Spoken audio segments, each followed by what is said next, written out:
I said, look, I could have invested millions in McKinsey or Deloitte or any consultancy to tell me what to do with my digital experiences. But I can create a team that will bring this fire within the organization and push the incumbent employees to create something new.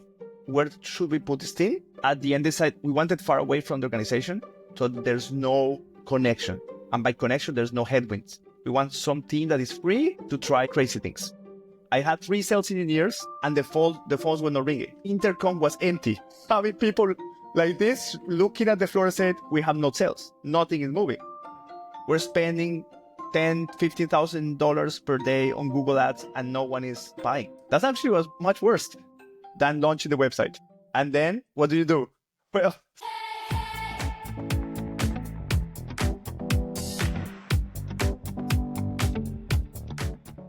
welcome to the B2B Experience, brought to you by Big Light, one of Europe's leading experience design agencies. In this podcast series, we speak to digital pioneers in B2B and tell real stories of breaking down barriers and delivering change. I'm Steve Borges, and my guest today is Germán Sarmiento, who began his career as a lab technician in his native Colombia before moving to Europe to pursue new opportunities. For the last 7 years, he's been creating and leading small autonomous teams within large organizations to deliver transformational change. He's got a great story to tell. Welcome, Germán. Hey, Steve, how are you? I'm very well. Apologies for my pronunciation. I'm hoping it's not the worst you've heard. Look, there's some people that call me Deutsch because of the translation to German, so I think you did great. Definitely was. I'd like to begin, if I may, by exploring your journey from the early days in Colombia to where you are today. Take me back to that lab in Bogota. My first 2 years of university were in physics, and I had this crazy idea I was going to be the next, scientist that was going to change the world of physics. Little did I know, there's much more smarter people than me, and I really learned what geniuses look like, and I'm not one of them. So I moved to mechanical engineering, but I still have this kind of research and scientific mind. So while I was studying in university, I was working as a lab technician. I started my master's in Colombia, but I decided to move to Italy because I felt that it was not really working for me. Let's say I want to do something new, not only learn more topics, but also kind of new experiences, new countries, so on and so forth. How did that move to Italy come about? My parents have a company in Colombia. They make sponges. And my father was saying, okay, do you want to come and work for the company or what do you want to do? My professor at the time told me, why don't you continue studying for a year, finish the master's, and then you decide what to do.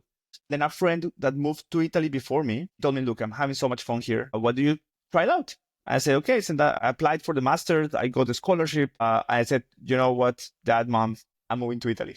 But it will be only 6 months because I will do the double degree. That was the plan. 6 months. It's 15 years now. And your first role in Europe? After I finished all my exams in the master's, I was a little bit tired. I was studying so long. So I started working at a gym as a squash trainer. I was a professional squash player in Colombia. I still play squash semi-professionally. And that actually was my first job in Italy to pay for my living and know more people. And there's what I really learned about Italian culture. I learned Italian. And that was the biggest opportunity for me to then get a job in Italy. I had other colleagues doing my master's, but they never really integrated into Italian culture. So they struggled to get a job. Then I was in university, Anderson House invited some of the graduates for a conference. I said, electrical company, automation, materials engineer doesn't really fit, but okay, let's go for this kind of interview. It was 40 engineers and the CHO of the time and the head of engineering. They were presenting. We had some chats. Long story short, they hired me for 6 months. I said, okay, I can do an internship. I finished my thesis. I get some money, get some experience in a European company, and then I moved back to Colombia. At the time, I also met what today is my wife. So I had more incentives to stay in Europe. After 3 months, Anders told me, do you want a full-time job? And they hired me and it was the real engineer job. I was an application engineer for temperature engineering solutions. So my job was in R&D. First week, I go into the R&D department. The second week, they moved me to a different place. So the head of human resource told me, you're not an R&D. You're a salesman. And that actually was what changed my career. That guy, when he told me, look, go to quotations, you're going to do sales. And that was when I started with sales and marketing. I moved away from, let's say, this idea of being a scientist or a researcher into more marketing and sales. That was my first role I did for 3 years in Italy. Yeah, that's how I started, let's say, my second professional life. Going to that conference was a good decision. Yeah. Good decision. At the end, it worked out, yes. Another 6-month period that turned into many years. 13 years now with Endress, yes. 13 years, amazing. Yeah. Tell me the story of how the opportunity arose to create a semi-autonomous team 7 years ago. Take me back to the moment when it was first discussed. My father is an entrepreneur. I have lived always in this kind of environment. And my first job, even as an engineer, was in a small business unit that not one really cared about. So let's say my personality and my strengths are somehow in that area, doing new things, trying to do things that the organizations have not done before me. I got the chance to get invited to what we call the family training in Anderson Hauser. It's a training we do for the vision and mission and values of the family. And there was one slide that said digital customer intimacy. And I said, sounds interesting. They mentioned team somewhere in Europe. That's it. Was maybe 30 seconds, but somehow clicked with me. And when I saw this, I say, oh, this way I can go into digitalization, keeping my core competence. Because at that time, I had no clue what Google meant. I had no clue what digital marketing. I had no clue, right? So I think that's a good combination. I try something new, but I bring my core competence on the products and the industry that I know. I sent an email, and I was, I think, the third hire for this team in Berlin. That was a startup ventured by Anderson Hauser. I just took my car and moved to Berlin. That was kind of, again, pack everything and try something new. The nomad lifestyle begins. Yeah. That will continue. No, continues, I think. That's quite a big, unusual undertaking for an organization the size of Endress. How did it come about? What drove the organization to experiment with that sort of approach? Let's say there's a lot of things clicking together at the same time, I think. I don't think it was like a eureka moment, but good coincidences. Our CEO had a true belief that digitalization will change how we interact with our customers. He saw it in other industries, banking, retail, media. He got some idea of this media and marketing that for today is clear. We're doing a podcast. It's normal that you're going to do interviews, you're going to have shorts, but in 2014, it was not that clear. And the gap between B2B and B2C was much larger than today. So it was somehow visionary at the time. And third, he wanted to create a spark within the organization. And I learned this 8 years later when somehow came clean. I said, look, I could have invested millions in McKinsey or Deloitte or any consultancy to tell me what to do with my digital experiences. But I can create a team that will bring this fire within the organization and push or trigger the incumbent employees to create something new. And actually, you look at the timeline of our e-commerce platform from a content website, as many of the websites were back then. Now we have a fully transactional platform. You can buy, select, track, etc., etc., etc. So those were the three elements of why Anderson Hauser tried this startup. Let's move on to the how. So you were third hire, but how did the organization go about deciding where it should be located, who should be involved, how it should be structured?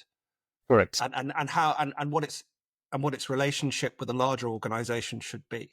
I would say this the critical aspect was, and they call it the Berlin Wall. So they went around the world. They went to Tel Aviv, they went to Silicon Valley, they went to Europe. Where should we put this team? At the end, they said we wanted far away from the organization, so there's no connection. And by connection, there's no headwinds. We want some team that is free to try crazy things. At the same time, they say, okay, not so far away. So Tel Aviv and Silicon Valley felt too far away. So they say, okay, let's go for Europe. And they landed on Berlin. So we actually were more like a ventured by Anderson Hauser, but we were not part of the organization. There were no links operationally, system-wise. Everything was independent. We were connected only through the CEO and our sponsor. They were the two connections to the blue world. That's pretty, of course, it's entrepreneurial. How old was Endress at this point? 60 years old. I think it was the 60-year anniversary somehow. It was 2014. And we did our 70th anniversary last year in 2024. Goodness. So it's a 60-year-old organization having the foresight to start to disrupt itself from within. Correct. There's something that Dirk wrote at the time, is an elephant and a rocket. The elephant is the incumbent organization. It's a proud animal, really strong, but it's also hard to change direction when the elephant is moving forward. And we were more like a rocket, trying to just shoot fast and find our way into the space. If you connect them together, and you attach the elephant to the rocket will go nowhere because it cannot lift the weight of the elephant. And the fumes of the rocket will kill the elephant because it will suffocate it. That was the vision. That was the metaphor that we had when we started all this idea with was later became Visaya. Let's move on to the challenges, because I'm sure there have been challenges. Can you give me a specific example of a moment when you thought it wasn't going to work for you or for the organization, and what actually happened? Well, I think we don't have enough time to talk about all the challenges that we had, honestly speaking. The two challenges were, we started with this kind of idea that we will create value to the company through metrics that the company has never used to measure value. It's a company, profit-based company. So it's revenue, net sales, growth of employees. And we're coming with metrics like engagement, impressions, visitors. Nice to have, but for the company was like, what does that mean? So the first year and a half, we were discussing more about content. I was a YouTuber. I created 1 year worth of YouTube videos. There was no sales. It was just kind of brand awareness and creating a channel or creating a blog. So this didn't pay off. At some point, the company was saying, okay, we're spending a lot of money in Berlin. Where's the return? And that's where the venture capitalist idea of an organization that is not a venture capitalist clashed with a pro-revenue company. So that was a big challenge. And that was when in 2019, we had to pivot to an e-commerce platform. The company told us, thank you for the experiments, but now make money. And the second challenge was when we moved to e-commerce, then we have quote unquote wasted the momentum we created at the beginning. Because the first years, everybody was hyped about what we were doing. They came to visit us, they were offering us support, they were offering us people. And we used that momentum into YouTube and into content and blogs that were not bringing money. So when we came on a second wave and we say, okay, now we're going to promise an e-commerce experience, then everybody was like, okay, yes, we moved on. There's a new shiny thing. And that was really tough then to start e-commerce and to re-engage with the organization afterwards. How did you go about rekindling that energy, that interest? Actually, that was then showing sales, showing actual metrics. So I moved from, let's say, from the content part and from YouTube to do partnership management and to build e-commerce as a product owner. And for me, at the end was comfortable shoes. I went to the bigger industrial fairs like Hannover Messe or SPS in Nuremberg, and I talked with every single supplier that I could. I went there for 3 days. Probably I had 200 meetings in a week. I was with an iPad. The website was not even live. It was just sketches in Figma or InDesign. And with the Apple Pencil, I was just drawing, look, you could be here and we could do this. And then slowly we took the first partner and the second partner, and then we got some sales, and then we delivered the cart option with the configurator. And then that's how things start to move forward. From our side, Andreas also understood that as a vendor, you need to be ready to do distribution. You need to be ready to engage with third-party online distributors. And that was also what happened within the Blue World that allows us to rekindle, let's say, the interest. You talked about the early stages where effectively you're a YouTuber and you're creating a lot of content, and then the business said, right, okay, that's nice. Now let's go and sell some stuff. What was the legacy benefit, if any, of that early phase of content focus? When I went to the company to do meetings, people recognized me because I was the crazy guy doing YouTube videos for automation, right? And today I talk with the brother of Klaus Endres. I have not done videos for 10 years. He still asks me about the videos. Are you doing any videos? What's happening with the videos? I don't do videos anymore. But it's recognition.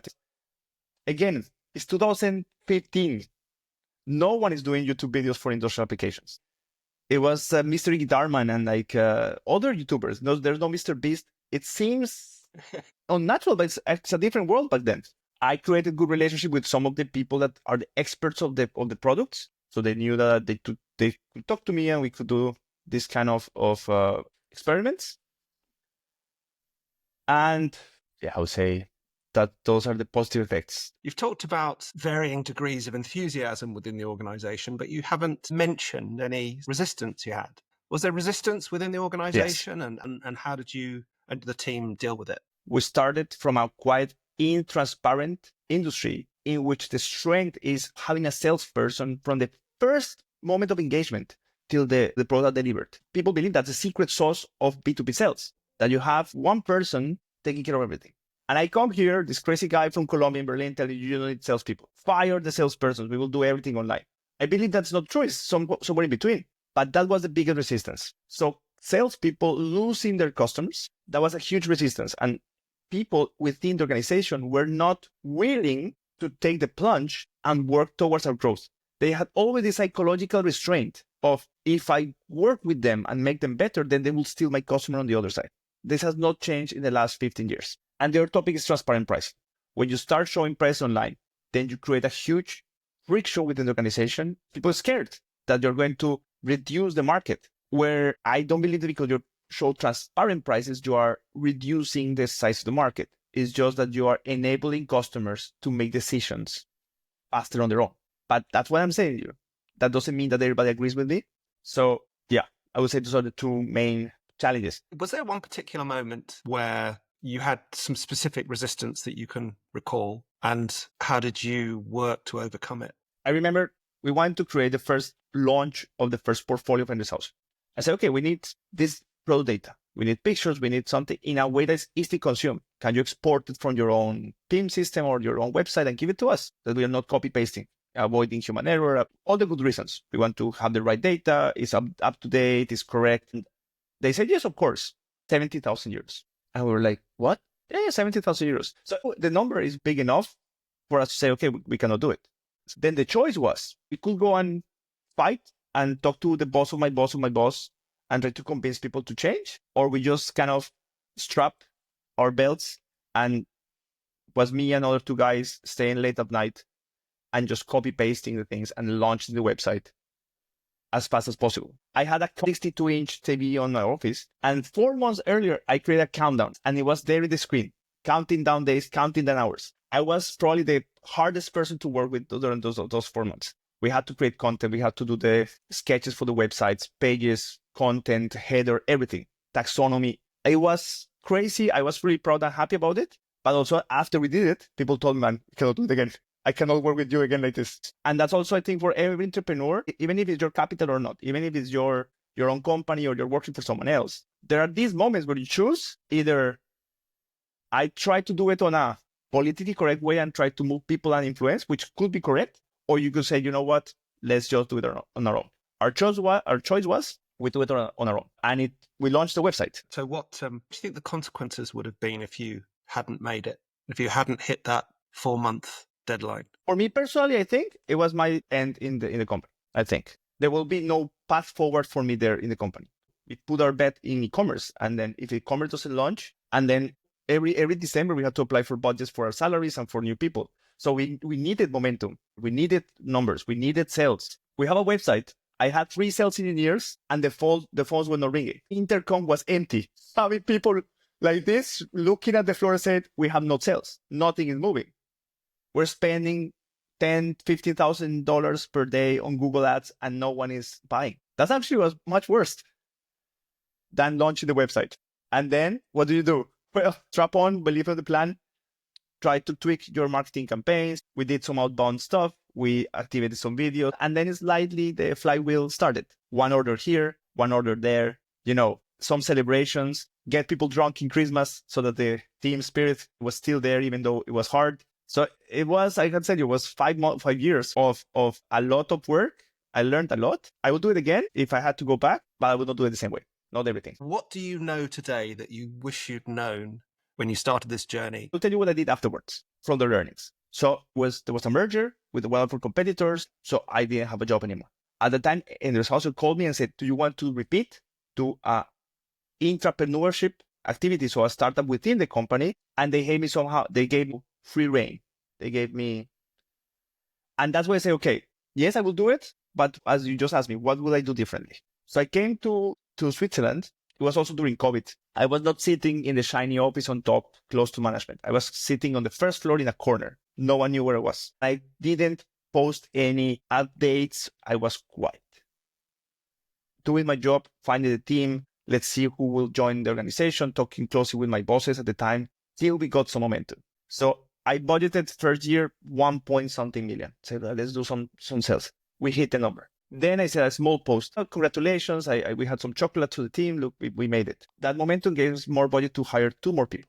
But still, I was not really engaged and didn't want to, let's say, poke the bear. Then we were developing a software. When the software was launched, then I, opened the bottle. Then I said, okay, here we are growing.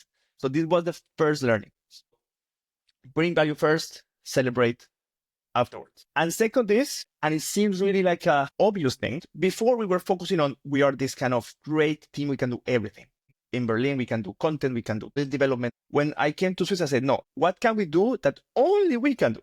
And then everything else we keep within the organization. So maybe software development or product ownership, some of the marketing, some of the channel management, I keep close to my chest. But logistics, operations, IT, other things, I say, I can just outsource this to the organization.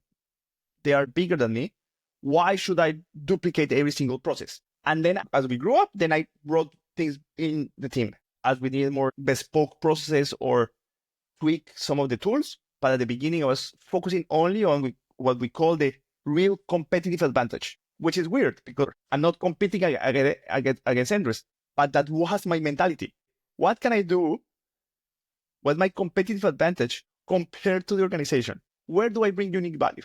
First. And second, what are the moats I can create around my team, around what we're doing? What are these tools, techniques, processes, people that are protecting, let's say, the business model and the idea behind the team? So you talked about the Berlin Wall before, and now we're remote. So the analogy, of course, is presumably it's easier to cross a moat than it is to scale the wall. So what is it about the way the team was set up that differed from the first to the second experience? One is organizational setup. I think that's the most critical aspect. In the moment now, I'm an employee of Anderson Hauser. I have access to the systems and I act as an employee. So that allows me access to all the tools and resources of Anderson Hauser. I belong to Blue, whereas before we were really separate, culturally and organizationally. My boss at the time said, we are Apple, they are Windows. And maybe that mentality was the problem, that we thought we were Apple. In reality, we were just Windows with a different shade. And that was in hindsight. So now I understand I'm Windows, but I'm not doing exactly what the team is doing. I'm doing things new. And that's where we are today. We still have a lot of challenges. How can we connect and bring the learnings back to the organization? So from a startup to a scale up, as we call it now, how can we connect and expand? How can I bring everything we have learned in the last 3 years and bring it back to the organization without becoming part of the organization? Find this symbiosis between still an agile and independent team with symbiotic relationships within the organization. Symbiotic, not synergetic, which I believe are quite different. Yes. And that's the wonderful thing, though, isn't it, about life, that without that first experience, you wouldn't have approached it in such a different way second time. What advice would you have to people who are considering the creation of autonomous teams to deliver disruption based on your experience? First, give them time. Give them time to develop and to bring value to the organization. Create a protective shield around them. So my job and my boss's job, biggest part is to protect the team so they can do the job to the best of their ability. If I'm a salesperson, I'm doing a quote and I'm going to give 20% discount. I will only do the 25% discount if I'm trust that every decision I make is not going to ruin my career or ruin the company. And this psychological safety net has to be created. If you really want people to take risks and to fail and to push forward, they need to know that failure will not be suicidal. They need to know that anything they do will not break the company. It will maybe bring some hindrance and we will have to fix things and there will be a couple of weeks of trouble. But that's it. Failure is not the same as mistakes. I don't like mistakes. We don't do mistakes, but we fail a lot. And that's a big difference there. Failing is trying to do something and it doesn't work. But we are conscious of what we're trying to do. Mistakes, you're not conscious. You just do things randomly. And that's, I would say, the best and the most important thing. And second is align on your, call it KPIs or objectives, that we're on the same page saying, what do you want to achieve? Because when there's a misalignment and you live in this kind of fantasy world, that maybe at some point people will believe that visions or impressions are a good metric, but the other guy doesn't even know what an impression is, then you're starting from the wrong foot. If it's revenue, then fight for revenue. Maybe you're saying revenue comes in 5 years, but it's revenue.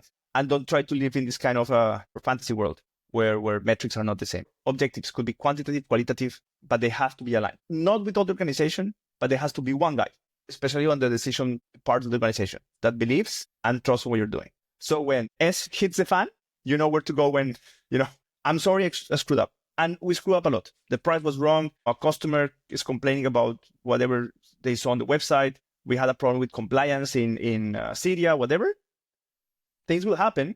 But you know that at the end of the day, there's one person at least that's going to have your back. And I think with large organizations, you need one person to drive this kind of initiatives so that they will move forward and they will survive any possible meteorite that will hit them along the way. Thank you. So great story. We've talked about your history of 6-month opportunities that turn into years, how there can be just 3 seconds, one item on a slide that can change your life. We talked about the importance of an entrepreneurial mindset in this particular context and the wonderful analogy of the rocket and the elephant, the large organization and the fast moving one. And we've also touched on meteorites as well. So there's a little bit of space going on. There's a lot of space around what we're doing.